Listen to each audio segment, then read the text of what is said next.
Go. Okay, so I will call this meeting of the Finance Committee to order, and I guess any adjustments that we need to make to the agenda? Actually, Greg, yeah, there is something that I wanted to point out. Let me pull up the agenda again. So it currently lists under new business, budget amendment. I would say that's new business, but we've also got the fiscal year 2026 draft budget. I would call that unfinished business. We actually don't have much to talk about with that today because we didn't make any changes to that since our last finance committee meeting, but we just wanted it on the agenda just in case the committee had anything else you wanted to talk about before, because Tyson will be giving the full board more detailed briefing on the budget. But anyway, so that's a change to the agenda. So I guess So moving the draft budget to old budget, old business. Yes, unfinished business. Unfinished business. Okay. With that change, I would welcome an approval of the agenda. Move to approve the agenda as amended. Second. All right. All in favor, indicate by saying aye. Aye. Aye. Aye. Okay, great. Well, next up is approval of the minutes from April 9th. Did folks have a chance to look through them? Any changes needed? Move approval. Second. Been moved and seconded to approve the minutes from April 9th. All in favor, indicate by saying aye. Aye. Aye. Aye. That motion passes unanimously. All right. Next up is the new business, I guess, the budget amendment. So yeah, that's really making a lot of hay from not hiring the financial specialist. Tyson, are you going to take us through this? Yeah, Dan, do you want to pull up the budget amendment summary? Just have that on the screen available for people.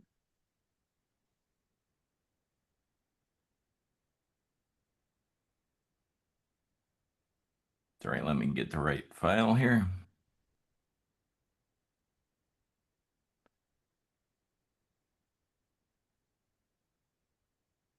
Oh. Then go ahead and scroll down to the second page. We can skip kind of the narrative there. It's a pretty simple amendment that's going on. So we're requesting a budget amendment to the fiscal year 25 budget. This amendment will be reallocating $65,500 from salaries into professional services to cover costs for the forensic Grays Harbor case. This reallocation of funding is possible due to unplanned staff departures during this year. We experienced the loss of 3 employees, which created substantial budgetary slack in salaries. That's pretty much it. And the only thing I'll add is that, again, when we passed the budget a year ago, we did not, we didn't include a specific item for defending this permit. So we didn't have a specific budget item in there for it. So that's why we've got, why we're in this place of needing this budget amendment now. The $65,500 includes the actual costs incurred up to March, with estimated costs for April and May. So The 27,000 is the estimated cost. correct. Yeah. I mean, how's it going? I mean, these legal fees are adding up. Can you give us a little breakdown if you can? Yes, and I've asked Jeff, Jeff Myers, who will be here for the board meeting, to give a bit of an update. We are actually, it's been taking a lot of staff time. So of course, what you don't see on that cost, so that's just Jeff, that's just our attorney's time. It does not include staff time. We are moving towards, so the board hearing dates are May 28th, 29th, 30th, and June 2nd and 3rd. So we're moving up to those very quickly. There are a lot of deadlines next week for documents to be submitted. There was actually a mediation scheduled last week that to try to come to a mediated settlement to avoid hearing. That didn't apparently pan out. So yeah, we're moving towards Again, on schedule for the board to hear this at the end of this month, early June, and then it will be in their hands. And we'll see. So I think we're not expecting significant additional expenses next fiscal year. This is what I'll say. Okay. Great. Well, What's I'll the- wait. I can wait till the big update from Jeff at the board meeting too to dig into it more. I'm sorry. Did I step on you there, Jim? Yeah, just a quick question. What's the threshold for asking us to move between line items? Well, that's a good question. So we've had Tyson and Debbie and I have had some conversation about this morning. Lynn said that anytime we were moving more than 10% between budget items, we needed to get a board. 10% of overall. Not of overall, of between budget line items, item, between okay. line items. That the finance committee previously had requested that we bring a budget amendment. I guess our proposal and our request is, well, we just wanted to make sure that that's really what the finance committee wants. I mean, our recommendation would be, unless there's a particular change to the overall budget authority, that we wouldn't need a formal budget amendment. I mean, clearly, we would update the finance committee during the quarterly budget updates and things about, how is spending, how are our expenses, how's our revenue and the different budget items, but that we wouldn't need a formal budget amendment short of adjusting the overall spending authority. So Tyson, anything to add? No, I think you captured it. So as Jeff said, we are in agreement that if there is a change to the overall appropriation for the total budget, that would necessitate some sort of a formal amendment. But for these subcomponents within the budget, overages, it's a great administrative practice, but to enact some sort of formal amendment might be a lot, because some of those line items might be moving around quite a bit. So we're not really sure what good it's doing, having formal amendments for those It's not written anywhere. budget components. We're trying to figure that, actually, we're trying to track that A down. federal grant requirement. To me, Well, Like, yes. I wonder if it's part of our federal money. Yeah, well, I mean, so yes, certainly that is the case when you move money between tasks, like in a federal grant, but I don't think.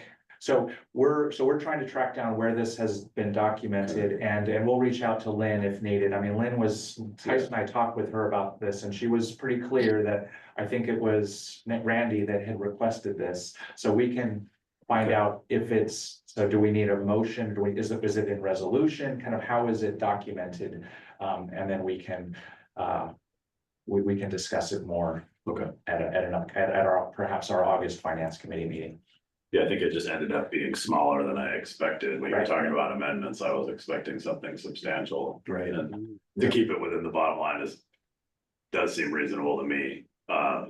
Yeah, so my only other question, unless you want to talk about that, is just where you see us going, how much of the contingency that's budgeted are you expecting at this time in the last quarter? Yeah, that was actually covered in our last meeting.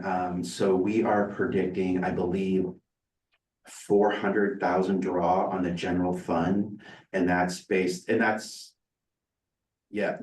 on predicted actual expenditures for the remaining of the year, which was a little lower than the budget, what we had budgeted for the fiscal year.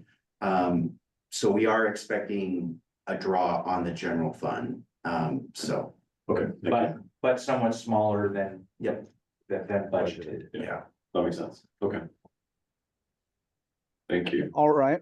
Well, to the question of whether this should be a budget amendment or just, administrative business, I think waiting until August to fully dig into it with Randy. I don't recall how that came about, but it does not surprise me that that's the kind of granular change that he'd support. So I don't think we should take action on that right now, but yeah, let's talk about it in August. Any other Great, and questions? we'll certainly be able, we'll track that down between now and then, exactly kind of where this, has been documented in the past. Or if Great. this was a decision that was documented. Okay, appreciate that. Any other, excuse me, questions on the budget amendment? Okay, we can go on to unfinished business. We've got the draft budget going. It still looks good, you know, database work and some other big one-time work coming out. Greg. Yeah. We need to move that forward to the board Okay, amendment, yeah, sorry. because I thought it was we're gonna on act the on it. We're agenda. gonna try to act on it this, Right. in an hour. Yeah, for sure. Can I get a motion to recommend that we forward on the budget amendment as presented to the board? So moved. Second. All right, it's been moved and seconded to forward the proposed budget amendment to the 2020 fiscal year 2025 budget amendment to the full board of ORCAA. All in favor indicate by saying aye. Aye. Aye. Aye. Any opposed? All right, that's unanimous. Sorry about And that. just real quick for my benefit, so that we don't need a public hearing on an amendment. We No. just can adopt it today. Yes. Okay, perfect. Thank you. Great. We don't do normal like quarterly appropriations or anything, right? It's usually we don't have that many changes. Oh, I don't remember ever doing it. We Oh, we actually did one we last did. year. Yeah, that's right. or if Or not, the year before with the fine. right, Right. yeah, so I don't think it was fiscal year 2024, but yeah, it That's right. hasn't been that long since we did a budget amendment. That's right.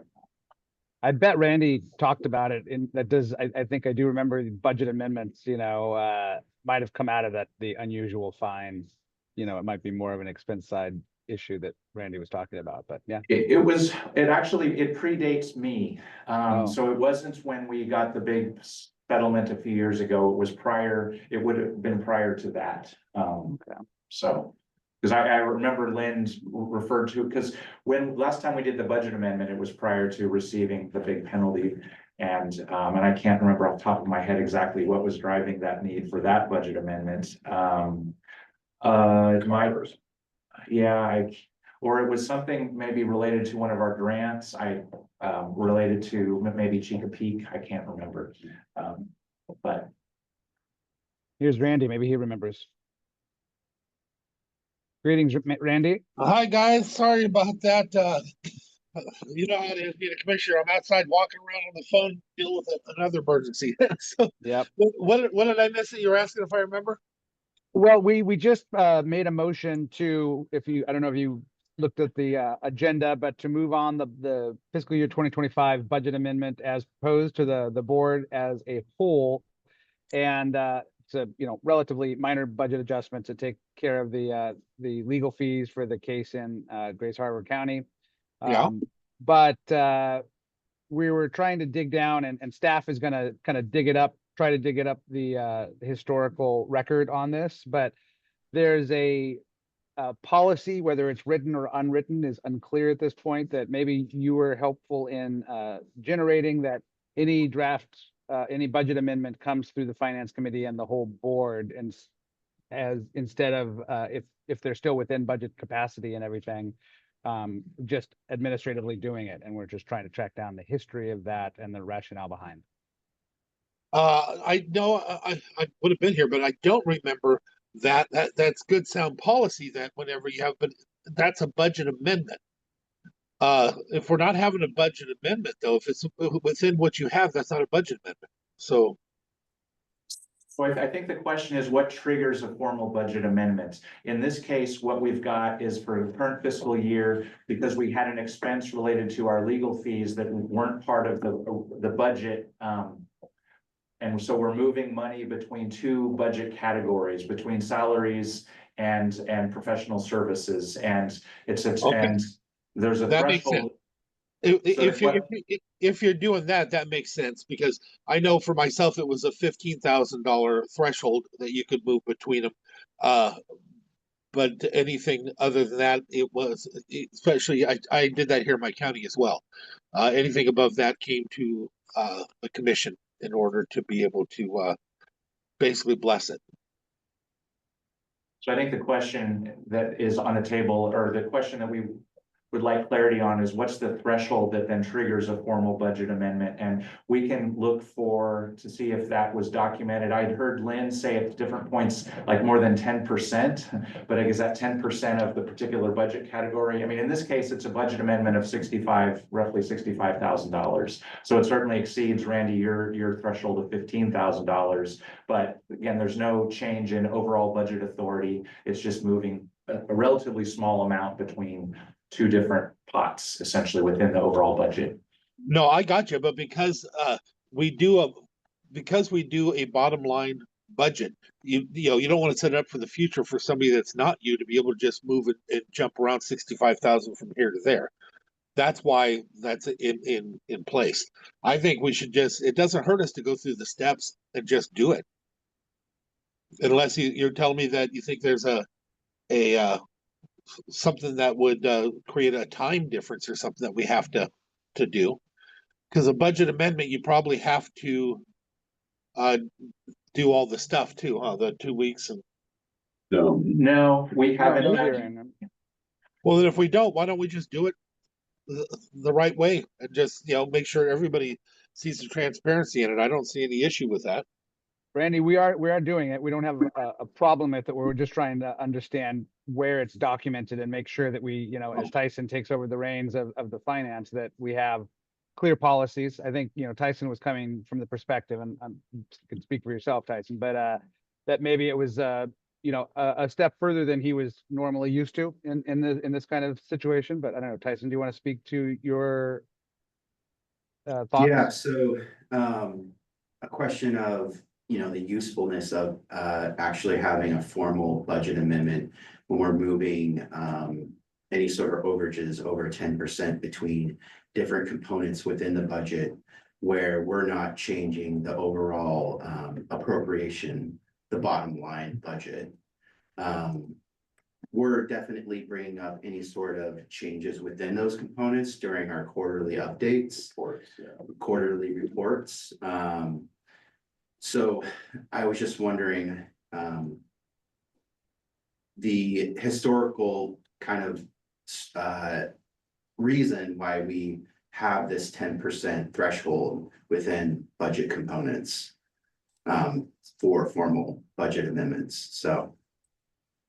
No, I got it, and I don't remember any specific because I wouldn't have the document in my hand, so therefore it isn't. But it is good policy. I don't know if 10%, but we got to remember this. We're doing a line item. We're not doing bottom line, and that leaves room for bad things to happen if we don't bring it back, and somebody can just move it. Sure. And so why would we even contemplate that? I don't think anybody's doing anything wrong. Don't get me wrong. That's not what I'm saying. It's just, good policy, good fences make good for good neighbors. Good policy is good fences. So I just. Absolutely. And just as a reminder, so we don't have a very big budget in terms when you're comparing us to cities or counties. So 10% when we're talking about a component within a budget might not actually be that much. So for example, I would say this is a pretty significant amount for us. But for a city or a county, $65,000 is a drop in the bucket. No, but it's not to me. It never is. To me, every budget is huge, and I think we have a huge budget because I serve on a lot of other boards as well. We have a very big budget, and I have to be responsible for each part of it. But I can tell you how I've done it myself. But in order to do this, you have to separate two things. For my counting, the way I end up doing it, so we don't have line item. I separated maintenance and operation from wages. We can keep things within maintenance and operation and move it around. Then we can keep things within wages and move it around. But then I have a provision that allows you to take $15,000 out of maintenance and operation or wages and put it to the other one. Anything above that needs to come before the commission for approval. This way, it's just a safety mechanism, but it allows them the flexibility to survive for the moment, whatever they need to do. So if for you inside your budget, to allow you to a certain amount of money, let's say 15,000, or something that can be moved between 2, 3, or 4 sectors, however you would want to set it up. But other than that, I think it needs to come back on a regular basis anyway. And Randy, I don't think we're arguing with that. I think it's sound, right? But we don't know, is it 10%? Is it 15,000? So trying to track down what the processes are and formalize those will be helpful just for No, Tyson I to got you. manage this. I'm with you on that. What I'm saying is, we don't have it. Let's do it. You know, when you don't have it, you can't find it. When it's so old, we don't know where it is. We just reestablish. So whatever we set up today is the new rule. You know, whatever the group, the board sets up. You know, just like a bylaw. They lose. You know how many groups I've been with? They lost their bylaws. Yeah, And, right. you know, but then it's like, stop, start over, put a new bylaw. Guess what? That's the bylaw now. That's Yeah. how it works. So that's what I'm saying is I get it, but we can keep searching for that, or we can just establish it. Look at bringing something back next meeting that says, you know, to give him the most flexibility, give him quadrants. I think this is definitely, Go ahead. definitely something that we can revisit. Getting a better understanding of this 10% threshold and where that actually lands within the budget. I think right now we operated under the assumption that 10% threshold applies to subcomponents within the budget, definitely not line item.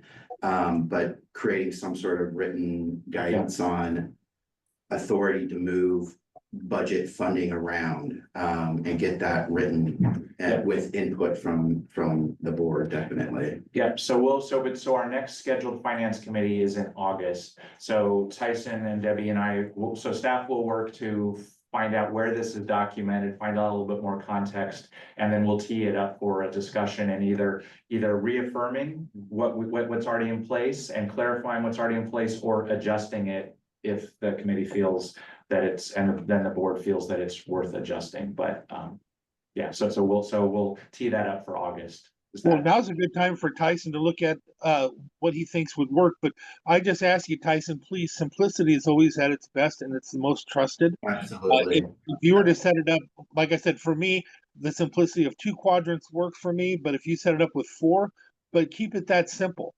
And this way, you know, you have maintenance, you have operations, you might have projects as one and another. To move it within those 4 quadrants would seem like a wise move to a certain amount of money. Anything above that or moving it out of the quadrant then should come to the board, because we take our budgets very seriously. I know, you know, it may not look like it because we've had so much trust we have, but we've really over the years we've delved pretty deep into these budgets, and I've been proud of this organization. This place has always taken them so seriously. I'm so appreciative. Great. We certainly want to continue that.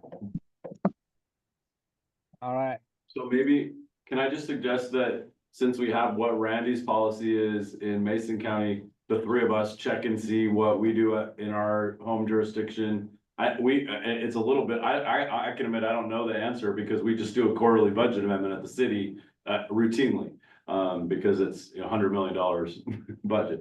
So there's a lot of moving parts, but I think I would want to know more before I could decide what a threshold should be. That does respects our fiduciary responsibility, but gives staff flexibility. So, Yeah. Well, I will say Right. that in Clallam County, we have a very similar, payroll and non-payroll is kind of a separate world. At counties, at least, payroll is often underspent. And so if you allow department heads, elected officials to use that underspent however they want in their budget, you're kind of opening Pandora's box. It's a little different with ORCAA, but so that's, I think, the justification for that kind of wall of separation in budgeting. And then my perspective would be a dollar amount would probably make more sense than the percentage, but I'll leave that up to kind of you guys to wrestle with. That's what makes sense to me right now. But if you have a rationale for why a percentage makes sense, I'll listen. Yeah.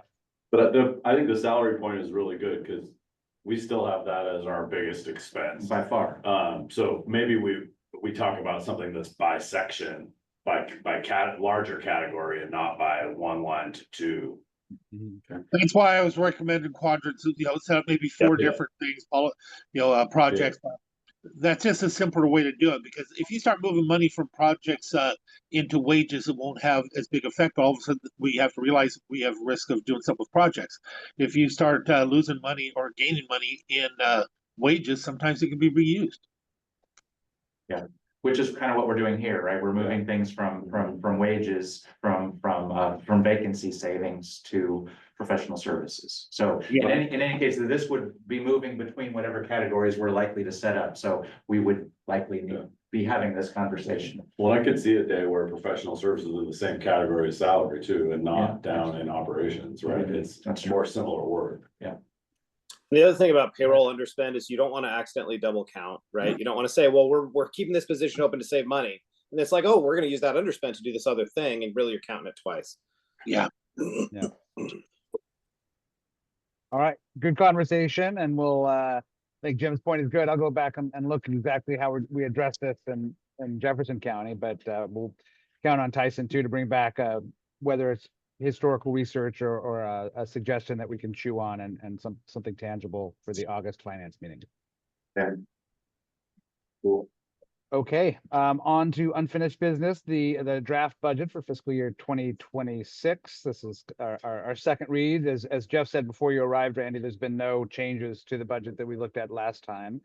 So we're gonna have a big kind of breakdown at our larger board meeting. Are there any questions or themes that we want to talk to Tyson about for his presentation later? Or I mean, I guess I have one, and that's just, you know, in past years, we've asked for longer and longer projections. And I guess my big concern is just looking at the 26, and I appreciated the fiscal year 27 projection as well.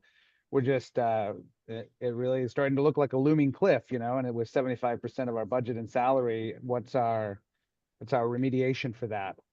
You know, how do we steer that ship up a little bit in 27, 28?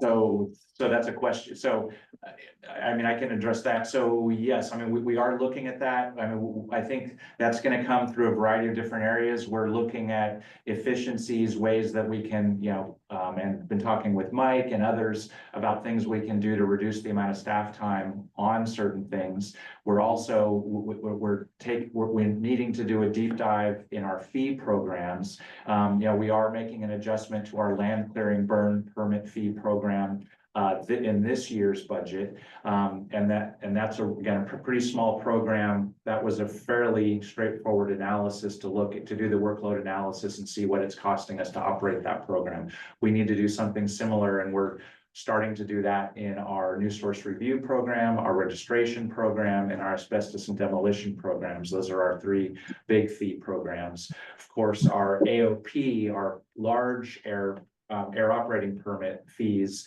that's kind of a separate category. And because of how that program is regulated by state and federal regulations, we have kind of a separate pot for those fees.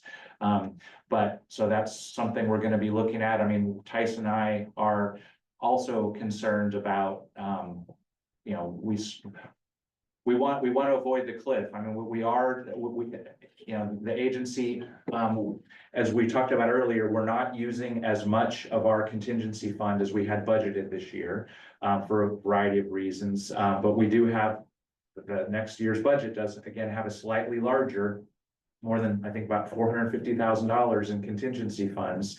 Then plus there's an amount we're drawing for the database. So we're very focused on that. So we're looking at it. And in terms of a longer outlook, Greg, Tyson and I have been talking about like a 3-year forecast. And so if it would be helpful for the committee to look at that, we can certainly bring that back, you know, in August or later this fall to again, to see kind of what that looks like beyond the next fiscal year. We've had a few times from Lynn, so we probably will find that file because really rough. Yeah, the 5, I know Lynn, she did, I mean, she was fine with the 3-year, but the 5 years, just because of so many uncertainties, she just wasn't sure, you know, how valuable it was, but that's certainly something we can look at. I appreciate it. I think talking today when you're presenting the budget about coming back with some, you know, continuing to noodle on how we're going to avoid that cliff in subsequent years and really kind of putting that on the fall work plan is appropriate for me. But I'm curious, other thoughts or questions from folks? Randy, Mike, Jim? Actually, one thing, if I, Thoughts wise, you already probably know what I'm gonna say.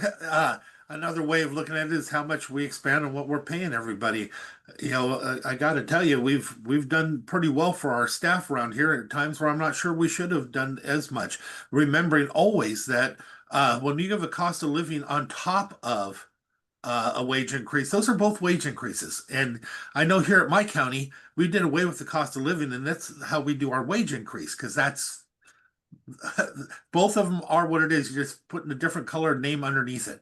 So when you end up giving 5% and then another 3, that's a huge amount and it adds up. So I just want to point that out. I don't know what we're going to do this year or next year, but I do know that it has had an effect, and eventually you start to lose people because there's only so much budget.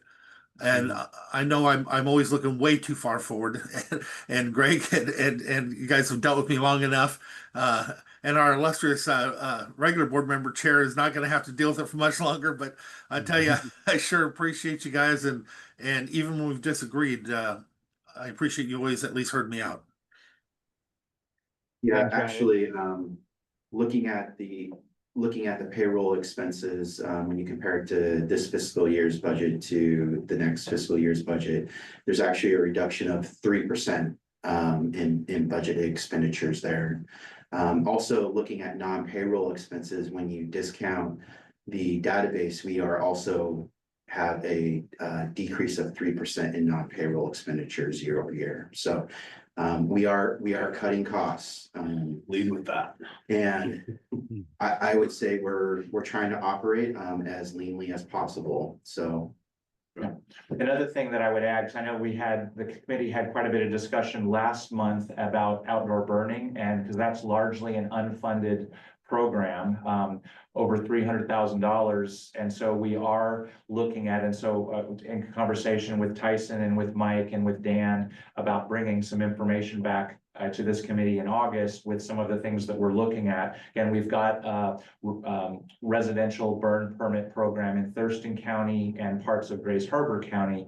And so I know that there's interest in the committee in expanding that jurisdiction wide. And right now there's no fee associated with that program. So again, we want to look at the options of instituting, whether it would be a $15, $20, some sort of nominal fee for that program, to start bringing some resources in, because again, we spend more than $300,000 a year on that residential burning program and dealing with complaints primarily. Jim is Right. already, that's kind of his legacy thing. And I know that I don't come off as the most emotional guy, but the truth of the matter is the man deserves the legacy thing with all the time he's put into it. But on top of that, his argument is sound. And I bought into it completely, but time is a little bit of the essence. I would love to see, the recognition for all that time, and he's basing it on the things that he already knows and he's picked up for all these years. I just want to acknowledge that and move it as fast as we can. Well, I want to add that, we're in the middle of our performance review and it's still not all public, but the priority that Jeff and I have negotiated anyway to bring to the board is this budget cliff, right? Like that has to be the first priority of performance for the organization, just like we're all doing. In fact, we were talking about this at our city council last night. Like, wouldn't it be nice to not have to always be spending all of our extra time trying to figure out how to get the budget in line and like actually do good policy, right? And we spend so much time, but that's just the world we're living in right now. And we've got to, dial it all in. And I think it sounds like we have a good path to try to get ahead of it once we have a little bit better analysis of everything. And I mean, it's actually impressive to hear that we're bringing a budget that's down, Yep. minus that project. So I like hearing that, but to Greg's point, we always got to try to look at that 5-year, really rough, like what's happening with that cash balance, because that's all we have. Well, and our building, but. And to that point, Jim, I'm wondering, did we talk about it last time, the ecology grant going down so precipitously? Is that hard numbers now, that 140 or thereabouts for this year and next year? Yeah, so these are things I'll talk about during the board meeting, but we budgeted no change in federal and state except for a reduction of 20% in the federal core. And that's because of the level of uncertainty going on at the federal level. We don't know how much that's going down by or if it's going down at all. So we just, as a conservative measure, we reduced that federal core funding by 20%. Everything else has remained the same, funding level wise. Yeah, and if that is reduced, I mean, I'll talk a little bit about that budget uncertainty during my updates at the board meeting, but yeah, we just don't really know. There's just a lot of uncertainty, and we're funded through this federal fiscal year, but we don't know what next federal fiscal year, starting on October 1st, is going to bring. You know, again, what Congress is going to do with the administration's proposed budget, which the proposed budget zeroes out over $1 billion of funding to state and local. So What about the current CR?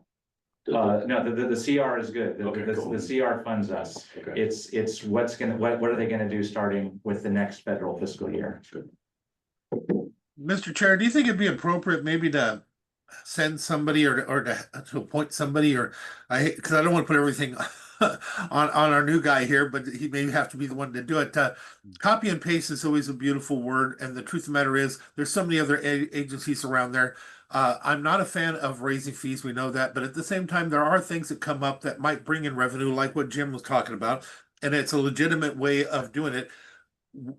Maybe we should be looking around at all our other agencies that are around us and look at the different things that they're using to compensate for it.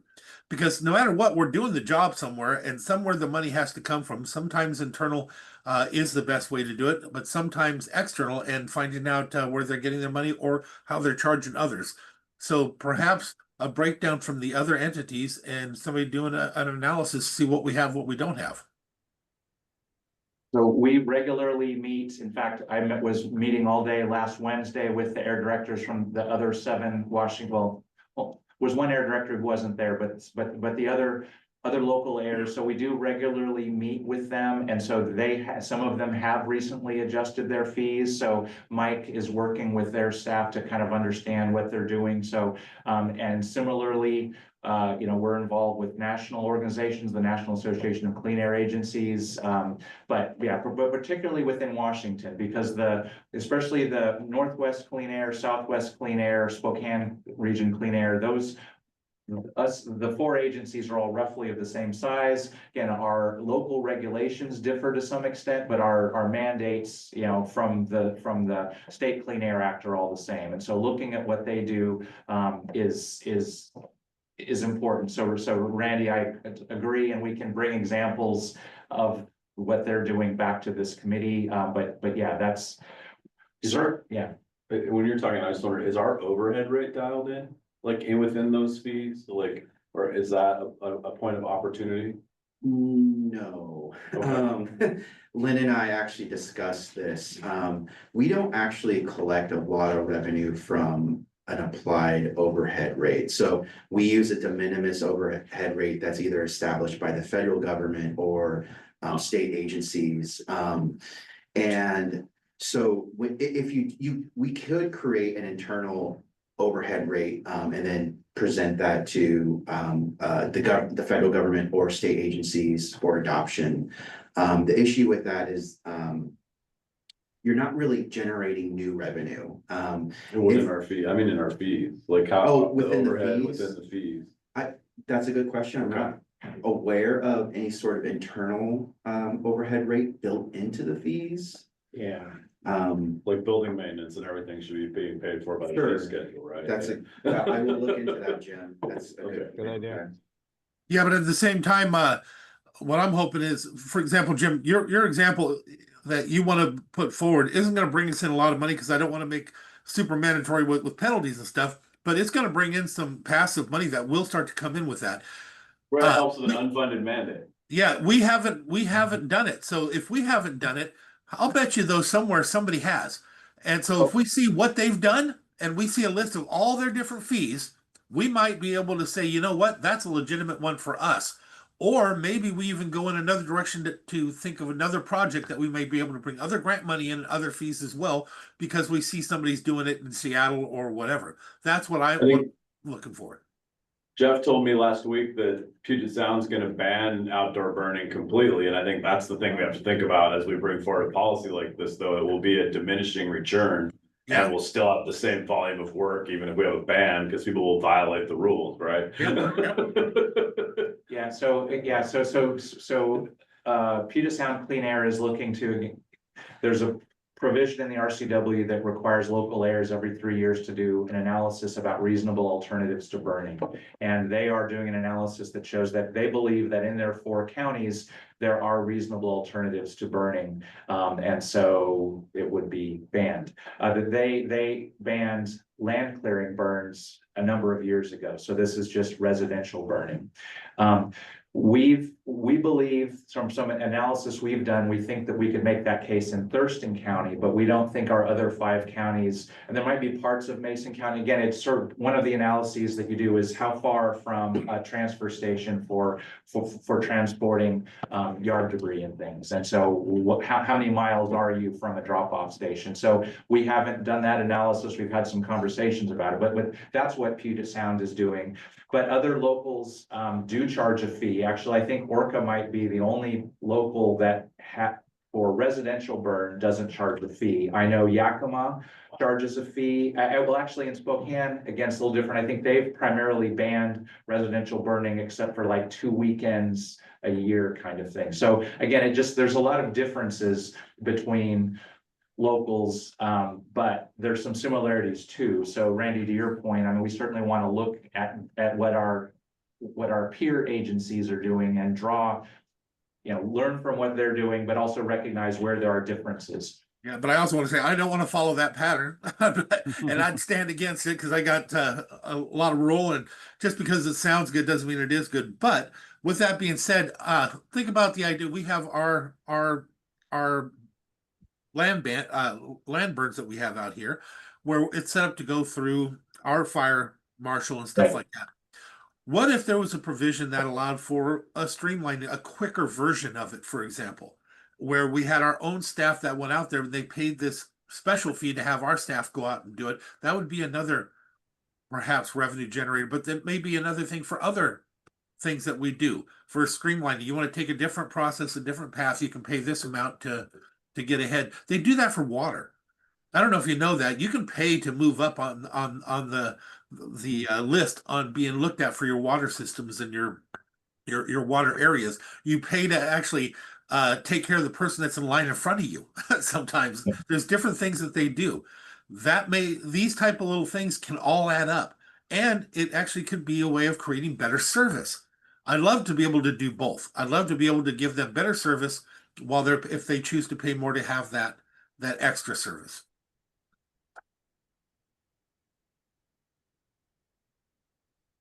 All right. I have a totally different question about the budget, Greg. Go ahead. I'm just looking at because we're gonna do the database project. How does getting to around 100,000 of equipment reserve feel for us after we have a new database? Is that right? Do we need to adjust and dial that in? Yeah, so the $150,000 is really startup costs. Right. So then there's a question of the ongoing costs. And I believe we have from the reserve database fund, we have a remaining balance of It's 280 and 285 at the end of this year. So I imagine some of those funds will be used for those ongoing costs. Those are things that we will be negotiating with the selected vendor, and we'll be writing into a contract. So the 150 is really the startup fee for installing, creating the database with training to get the staff up to speed on how to use it. Okay. So we have received some proposals for the database. We received 28 proposals. Yes. Wow. With Mike's like, am I at the right meeting? His face is great. and we've narrowed it down to 5 competitive proposals, and those proposals are really bumping up against that 150. So Yeah. Yeah, I'll give a little bit of an update on this, but yeah, we were floored with how many proposals we got. Wow. So we're very excited, 5 very strong proposals. So now we're in the process of doing some additional vetting on those, scheduling some demonstrations, some presentations. So anyway, I'll talk a little bit more about that next hour. So we go into it this year or in the next year with this budget and bring it down to 135. And so I think that we don't need to do it this year, but when we get to that point, and because it'll be 195 the following year, is that enough for our ongoing operations of equipment and replacement schedule? Like, do we have one? You know, that's the, like, general, like, we've started to get to that with the building really good. And I think it'd be a good time after we buy the database to make sure there's not any other looming equipment costs. Yeah. Like replacing all of the Nephilometer, I'm just trying to make something up, right? Like, that are beyond, right? Right. No, we have regular replacement schedules, and so that replacement is typically built into our normal budget. And so you'll see in an IT budget, so Chris, for instance, figures, again, when 3 years ago, we had quite a few expenses to get staff laptops and things. And now, I mean, my laptop is now over 3 years old, so it's gonna be due for a replacement. So we build that kind of replacement into our program budgets. So that isn't necessarily, so what's on the contingency fund is something outside of those, outside of that kind of ongoing regular maintenance or, yeah, That's all. regular replacement schedule kind of thing. Okay, that one needs less analysis, because that's just really when things break or. Right, sort of, yeah. Okay, Replacement thank schedule. you. I think I said it last time too, but those database conversions often have a very long tail, and we are still paying capital costs for converting a permitting database that we started 5 years ago. So just budget very liberally for that, because those processes, especially, I don't know, is Tyler one of the bidders or one of the qualified? I don't think I can say, sorry, Greg. Not a Okay. public meeting. Yeah, Gotcha. Yeah, but yeah, just those things, they tend to have a long life of conversion. So. Yes. Yeah.